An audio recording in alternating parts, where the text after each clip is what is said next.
On this couch, I took a wonderful nap today for almost like 3 hours. But we're not here to talk about nap time. However, you should probably take a nap after watching this video. We're going to talk about anxiety and how to battle it. So where in the world do we start with anxiety?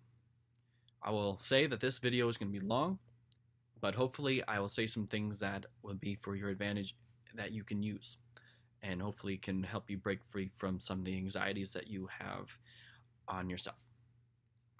So when I first talk about anxiety, or just the general term, I am not talking about like being nervous about trying to need to like have a speech or go in front of people, or just kind of like those normal, just kind of nervous about doing something new or whatnot, and we don't really have the confidence in doing it. However, those things can trigger anxieties that we already have, and they can grip us from being incapable of being our human selves anymore, like our physical abilities and mental abilities, and they trigger the avalanche effects, basically. So what I'm going to talk in this video can hopefully allude to those things, where you can start talking in front of people and having that confidence, but that is not exactly what I'm talking about. What I mean, and you probably know what I'm referring to, especially if you have this, the anxiety I'm meaning is you can't go outside without being on edge. There's too much stimulus. You have to like inoculate the nerves in order to not crash, basically, either anxiety, like from the anxiety, emotionally crash, physically crash, or just have your body start reacting to the anxieties that you have in your mind, or whatnot, just the anxieties in general. And it almost feels like they just work on themselves and they don't even need you anymore. That's what it feels like. It's like for me personally, so I'm 24 now, and I would have to say I'm very freed from those anxieties. When I was in middle school and high school, and even in elementary school, it really started, but it's a growth, and I'll explain it in the video. But it doesn't actually start as bad in the beginning. It gets worse, and we don't actually choose to fight it, or we don't know to fight it at first, and it becomes a monster, and we've partially created it. But there's different. But hold on to the video, and I'll explain things a little bit better. But so like for me, eventually got to the point where, so it's gonna be all personal, and we're gonna say a lot of personal things in this video, but that's okay. I would have a lot of stomach problems, and I would have to go to the bathroom all the time, and it would just seem like anything that I even sniffed, like smells or ate or a thought, would keep like spiraling in my mind, and I could not get control of it, and immediately my body would have to go to the bathroom for sometimes for days, and it would feel like it's trying to get something out, but it's not physical, it's in my head. So like that's like, for me, that's what anxiety has done for me. So what I find is that in anxiety, or not in anxiety, but with general people, there are two things that we always have to be careful of. One, we just have a physical incapability, or a physical thing that we just have to be careful of generally. So like an example would be, I can't really drink milk or like high lactose anything, a lot of protein at once, MSG. There's just things that my body naturally is just sensitive to. It has nothing to do with anxiety. It's just I have to be careful of what my body just needs. And then the next thing is the actual anxiety part of what we allow in our mind. And there's also events that we can't control, but I'll get to that in a little bit. But we have to be careful of what our bodies need physically, and just not in an emotional or anxiety way, but I just know that if I have too much milk, there's just going to be a problem. If I have too much protein and too much milk, and I have all those stuff at the same time, yeah, we're gonna have a really long couple days. But at the same time, if I don't feed my mind what is good, and I don't dwell on the things that are good, that at the same time will also bring the same issues, and it could be masked as those more practical, just eating less meat or drinking less milk or taking it out of my diet completely. But it will have the same side effects, but that does not mean that it's because of the milk, because like I said, even certain smells would set me off. I remember smelling a Cliff Bar, and I was going to an orchestra concert. I was playing at some Colorado. I auditioned for it and I made it in, and but it was like a 3-hour drive to get there. And before I went into the car, I smelled a Cliff Bar, and all the way there, I was having basically my panic anxiety attack, where I didn't even eat anything. All I did was smell something, and I'm now having this spiraling, and pretty much the whole day was ruined because of it. I still got to play, but I was playing in so much pain. But that's what it looks like when there's a culmination of both the physical of not taking care of yourself and the mental not taking care of yourself. And I guess in the mix of just general nerves. So you put that in a big pot, and it becomes a disaster. And actually, I'm going to use that as a slight segue to talk about. So everything I'm going to share in this video is going to be thought through in this way. It's a little abstract, so hopefully you can hold with me. But remember how I talked about, like, me smelling the Cliff Bar, having general nerves, not taking care of my body, and also not taking care of my mind. All of these are part of the problem. So this is going to be how I'm going to be thinking through all of these instances when I get later in the video. So it's something I like to call the spaghetti theory. And each spaghetti, every bit of noodle that starts, is an instance in your life that is not necessarily positive. And the longer you live, the longer the spaghetti gets. But then maybe another bit of spaghetti would also start on the plate a little bit later. And then you have, every bit of started spaghetti being the start of another event in your life, or another thought that you're not being careful of, and all these different events. And it may be also events that you don't control. So it could be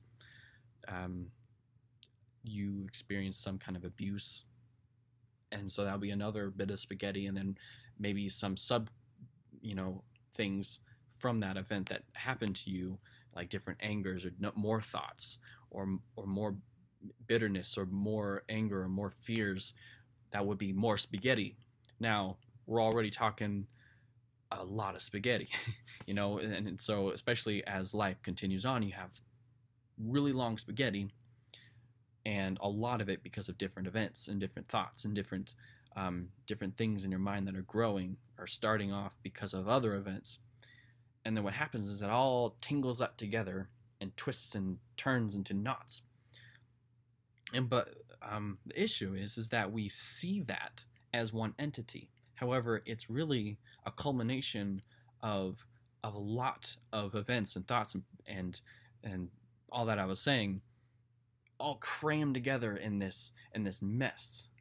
And it's really hard to try to, at least for you to be introspective, to find the source of these things. It can be really hard to find where certain attributes or anxieties or things in your life really come from, because it's all intertwined in all of these different events and thoughts, and they're all kind of connected, or at least touching. And so when you try to go down the noodle line, trying to find where certain things in your life come from, why you shake every time a door slams, or why every single time someone approaches you, you immediately start lying to them, and you don't even know why. It's just become habitual.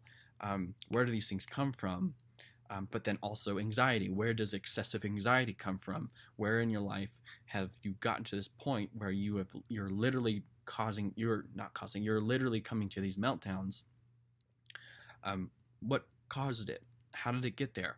But the problem is, it's not one bit of spaghetti, it's this, but you need to peel apart all the different pieces of spaghetti to really find how it's a gamut of events in your life, and not just events, but thoughts and whatnot. So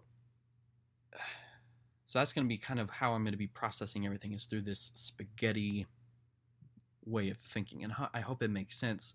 Hopefully it's a good visual. So the first bit I'm going to talk about is just events that we cannot control. So in life, things are going to happen, and if they haven't happened to you yet, they're going to. That alone can, stagger a lot of anxieties. So what happens when we have an event that is now acted upon us? We didn't ask for it. What do we do? Because if we allow those events to carry on, they can impose anxieties on us, but not even just anxieties. It can be angers. It can be we're always complaining for some reason, or we're always we have a heightened conscience or hatred. There's a lot of extremes. If you find yourself very extreme about something, it probably is from something else in your past that either you have done or something has happened to you. And of course, I don't want to be all simplistic, like, you gotta forgive them, because, in the end, yes, that's kind of the big point, because if you hold on to that, and that bitterness just grows and grows and grows in your heart, then, I guess it's not always anxiety that's the end, but also that, you're always bitter against, men, or bitter against women, you're bitter against certain situations or groups of people, and and the cycle continues. We want to break that cycle, and be free from that. But ultimately, that can also lead to certain anxieties as well, and like the anxieties we're talking about. So this one's the easier one out of the two categories, honestly. You do have to find, don't call that event in your life God's punishment on you, or you deserved it, or anything like that. Don't justify what happened, because what happened was bad, and it is wrong, and I'm sorry that you had to go through that, but it's also not your fault, and it's not meant for you. However, now it has happened, and you can't allow it to control you and take you over.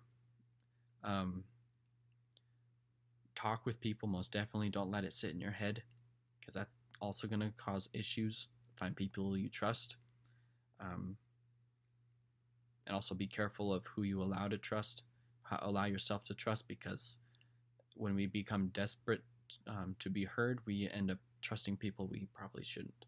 So you just hold that in your mind. So I would definitely just allow yourself to accept it. It happened. Allow yourself to let go of the people that did that. It's not easy. It's not going to happen really overnight. None of these things I'm going to be sharing about does not happen overnight. So with me being 24 and just having deep anxiety problems, it really took me, like, it started to decline like this, so when I started to really focus on becoming free from that, it was like around 18, 19, and I would have to say maybe at least 23, I finally had that freedom where I drank a whole glass of milk, like last year or something like that, or at least this year or something. It was a long time ago, relatively speaking, and I was so amazed. I drank a whole bit of milk, and I felt a little uneasy, just because naturally I don't feel good about milk, but I was able to drink it because I did not have that heightened awareness of anxiety in me anymore. So that's just an awesome thing. So it works. It can work. So, but anyway, so definitely find some place to forgive that person. Talk about it with somebody. Come to terms with it somehow. But don't come to terms with it by saying it was your fault or you deserved it, or all those other things to try to rationalize what happened. We live in a broken world, and unfortunately crap like that happens, and I wish it didn't. But I guess that's really all I have for that. Definitely talk with somebody who might have also gone through that and could be an inspiration and speak life into you. All right. So to the next one, a little bit more of the focus is actually it's kind of in two categories in a way. Thoughts that we dwell on. This is actually a huge thing. As I watch certain people grow up, and in myself, in our natural fallen nature, we're going to dwell on certain thoughts, or at least certain thoughts are going to come to our mind, and we have the choice to either allow those thoughts to culminate or like germinate in our mind, and if we can, we have the choice to give them power or not. But there's a wide variety of different things. It really can be from kind of more related to the topic of just always being nervous about something. What if like if you're a kid and you're always asking like, what if someone broke into our house? What if we run out of gas? What if mom gets eaten by a shark? Or what if, and you're just constantly in this what if stage of trusting or putting your faith in on these hypothetical situations, and you allow yourself to keep those alive, then yeah, no wonder why you're always in this turmoil later on, especially like when I was talking about the spaghetti stuff. You add all these other events, and maybe even some of those what ifs even come true, so now you're paranoid. You allow that monster to grow. And there's plenty of other ones like mutilation, as odd as that is. This is going to be kind of really heavy, but like even sexual perversions. I'm meaning like some kids will like some people will even decapitate animals and maybe even have those kinds of fantasies with other things and that kind of. I mean, this is the kind of the stuff where I'm talking about, where that's how the extremes come to fruition, how they become who they are, and a lot of people are in jail because of those kinds of thought processes that they don't take away. Now, I'm sure we all had some kind of level of those kind of thoughts, but it's when those thoughts become more and more alive and we start to act upon them, and then we start to read everything in our life through these thoughts that we have generated, and then we feel like we've always been this way, when really it was a continuation of thinking that we did not choose to fight against, but we allowed it to grow and to grow into this massive thing.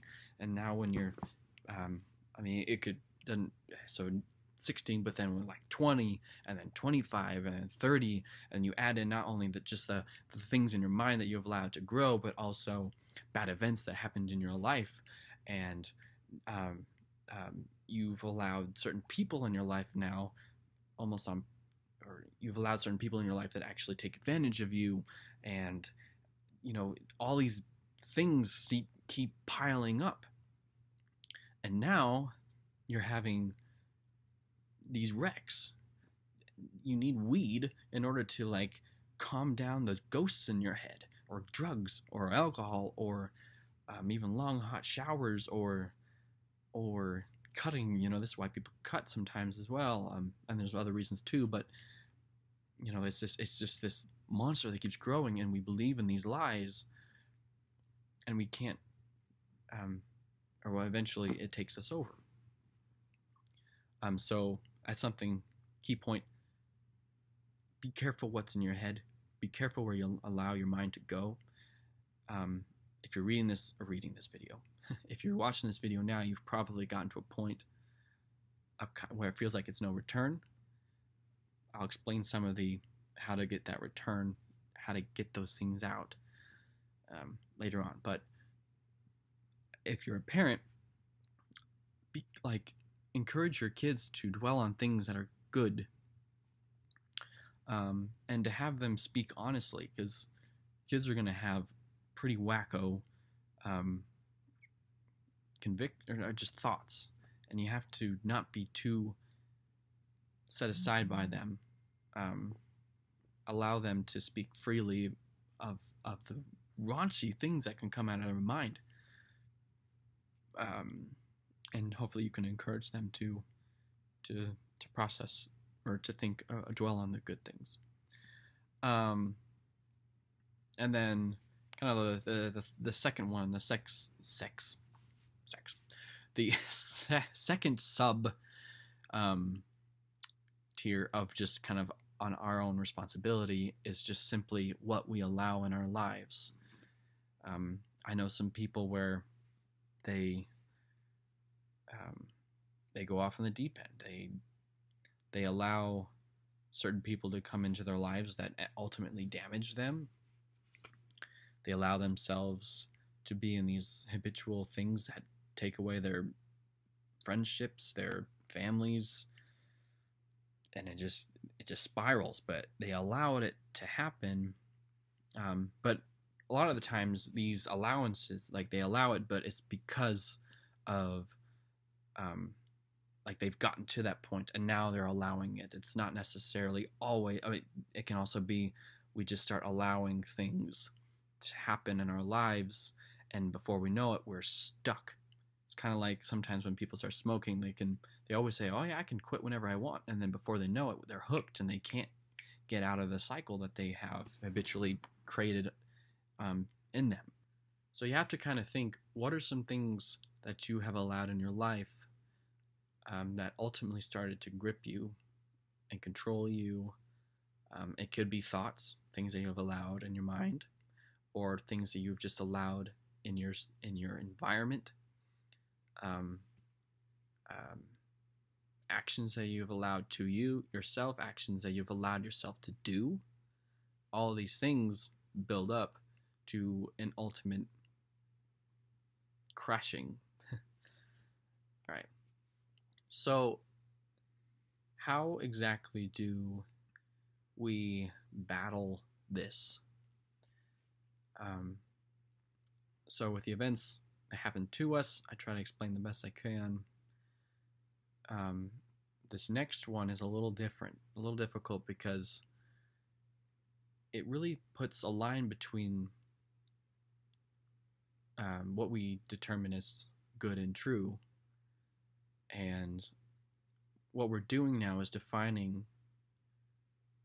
the principles of human nature and the fundamentals of human morality.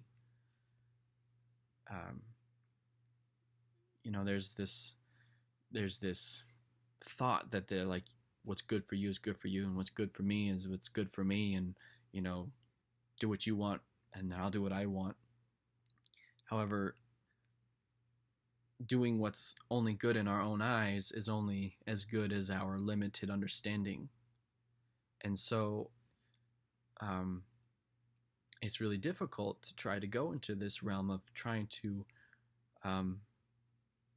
help people to get out of anxiety, because it's, unless we're on the same page of just where morality comes from and what truly is good, what is the embodiment of good that we can reflect on, because everything in this world is broken.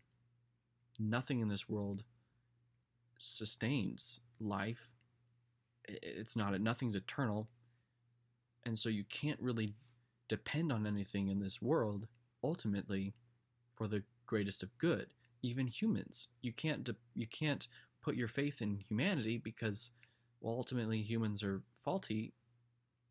For instance, we have these anxiety breakdowns and whatnot.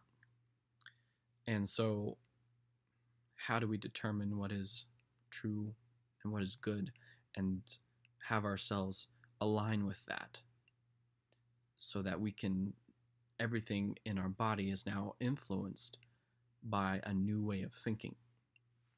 And if you try to just dwell on anything in this world, even yourself, it's only going to get you so far, because everything is limited in this world. Everything is broken in this world, and I know that's depressing, but it's a truth we have to face.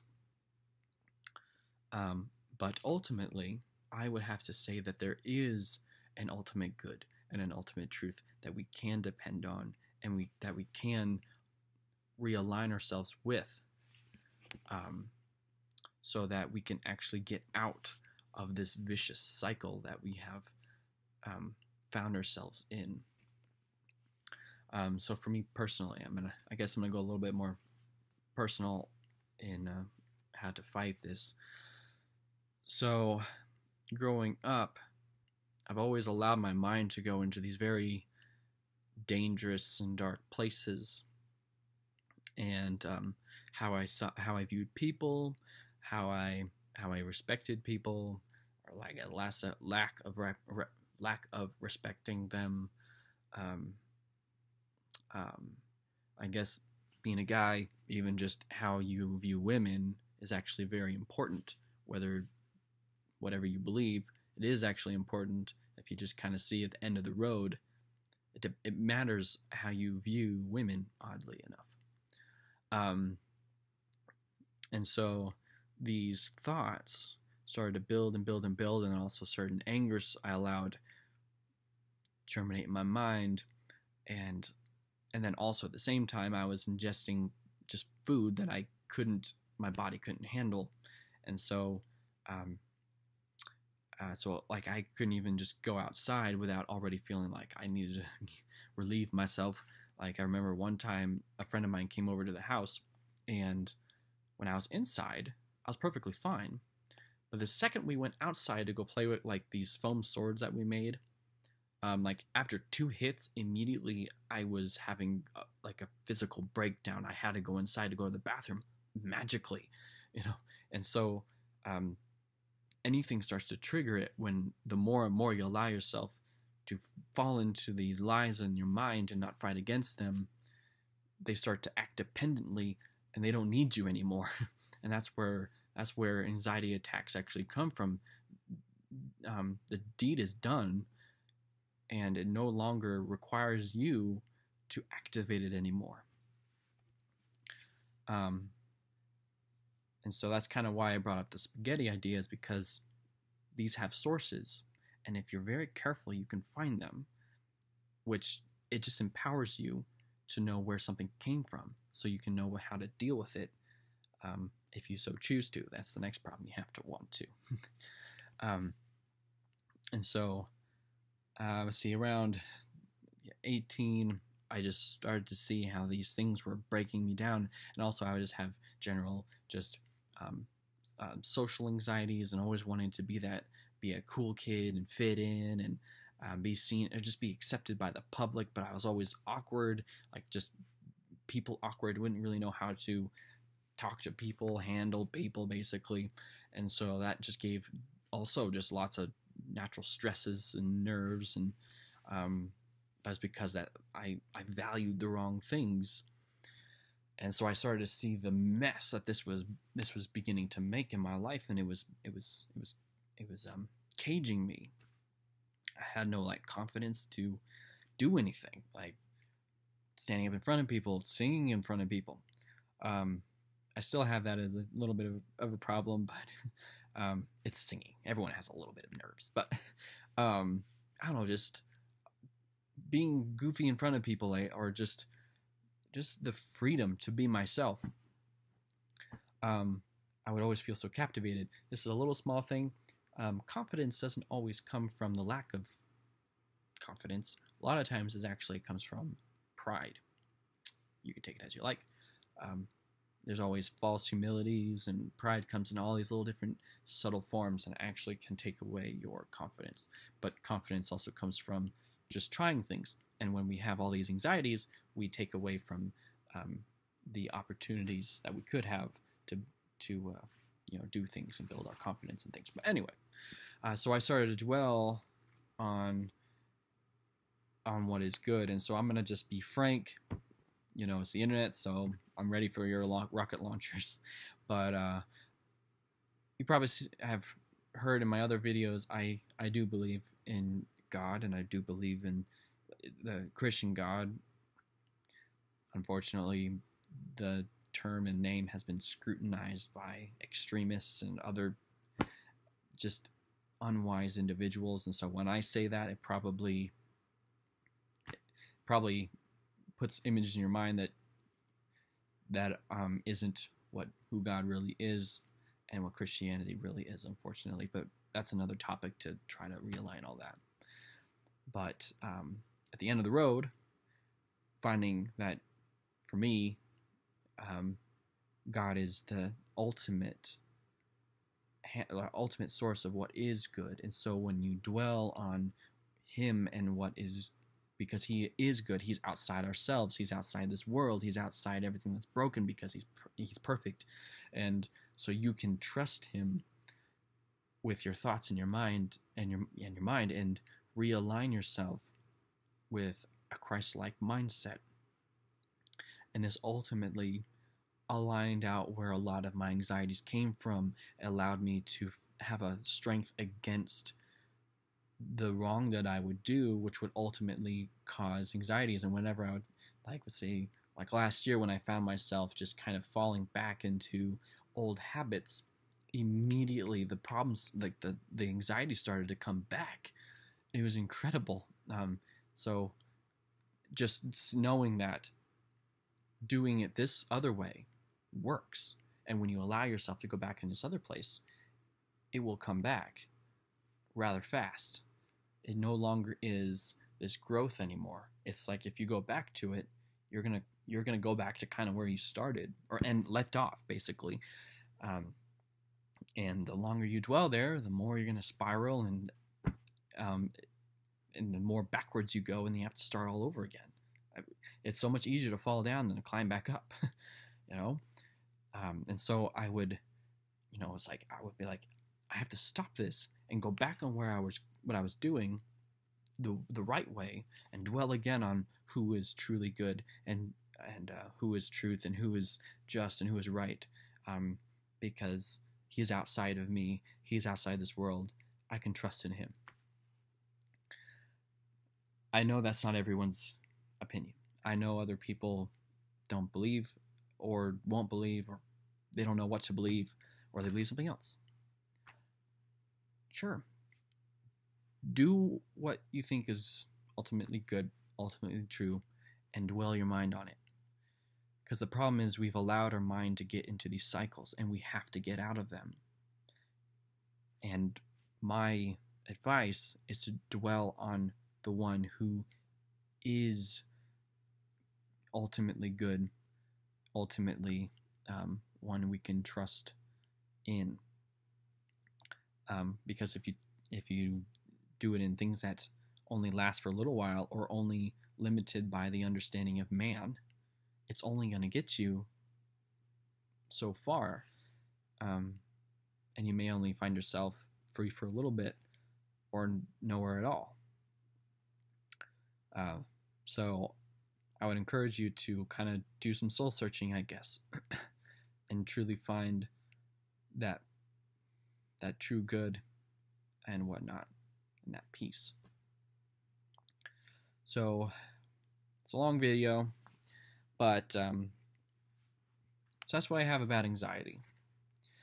And I have to say now, I am so free. You have no idea. It is the best feeling in the world.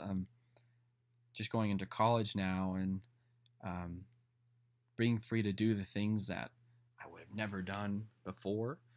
And that also would allow myself to build confidence because the anxiety no longer grips me. So now I can do funny things. I can explore. I can do anything. I can, and even sometimes, it doesn't always just like vanquish, Sometimes I'll sit in the car and like I just got out of the house and there's like a little bit of the teasing, but you just dwell your mind on what is good and just keep looking forward. And now I'm at a point where I can do that easily because I've been in a routine.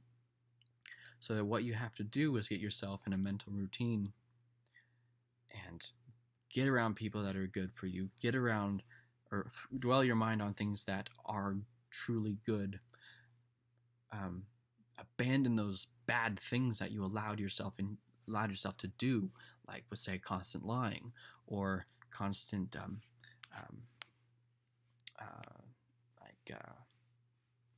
envy or lust or all these other things that actually are bad for our minds, and they will ultimately lead us to that catastrophic place. And it's not always anxiety.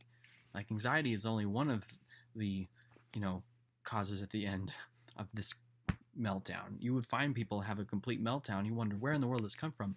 It was a growing spiral, and they didn't choose to fight it. So that's what we have to do. We have to fight this thing with the ultimate good, because you can't do it on your own. You can't do it on your own. I'm sorry. I didn't. I can't. So, and also don't expect a quick turnaround. It's really difficult in this day and age where we want to just, especially with the technology that we have and everything's so quick and easy, and this will crumble so many other people because they're not willing to do the work to get there. But there is another side. Speaking from someone who is on the other side, there is a freedom from what you're experiencing, what you're feeling now. You have to find those sources that ultimately led you to where you are. Find someone you can process with and talk through things. Maybe write in a journal and just try to find, why am I always this way? Where does this anxiety come from? Have some people be honest with you, like some friends, and just allow them to be extremely honest. Also, read how people interact with you, I suppose. There's this one group I would be with sometimes. It's a worship team, and the worship team can never seem to find people to stick around. And that was my fault. The worship leader seems to not find people to stick around for the worship team. And what people would do was start justifying that it's all these other problems, but never really take the time to consider they may be the ones. So be mindful of that. Be mindful of, or at least that's something that can let you know that there's something not right when people start acting a certain way around you. And if you can find anyone just to be honest with you but loving, they're worth a lot. So don't expect a quick turnaround. Work hard at it. Work with ease and joy too. Like, you're gonna have your ups and downs. You've established these pillars and these fortresses that have to be obliterated, and it's not easy to storm a castle. So hopefully this was encouraging for you guys and insightful. It's definitely a big topic and it's a long video, but I really do hope for the best of you all, and again I say there is hope on the other side. There is hope on the other side. Dwell on what is good. Reconciliate with the past. Abandon what is harmful that you are allowing in your mind, they're allowing yourself to dwell on, and abandon the bad actions that you are doing. All of this is what is harming you and is harming every other person. It was harming me. And so when you keep fighting that, every step, every year becomes easier. It gets easier. And then people are going to look at you and they're going to see a difference. They're going to know that there's something about you that's different. They're comfortable around you. You're confident. You're safe. You're secure. And they start to wonder what your secret is. And you know what? You can tell them. Tell them what I told you. And then hopefully they can start building up that, start fighting against those things and build that confidence and build the, just crush the anxieties and whatnot. And hopefully then they will have people that look at them and you see that just the cycle, a good cycle now starts rather than what's been already out there. So honestly, share this video, get this thing out there, let people know, help people, help your friends, talk to your friends, but be loving. Don't be, because this is a very sensitive thing, because it's who we are at this moment. You know, when we have those anxieties and those issues that we have allowed in our lives, it's very personal and it's very touching. So be very sensitive. But yeah, spread the word and help other people. So it's getting long. I hope y'all are having a great, day, night, morning, whenever you're watching this video. And I will see y'all in the next video or another video. We need to be a little goofy. It was really heady and really deep. So share a joke. I don't know any jokes. I'm an INTP. I suck at jokes. Anyway, I'll see you guys later.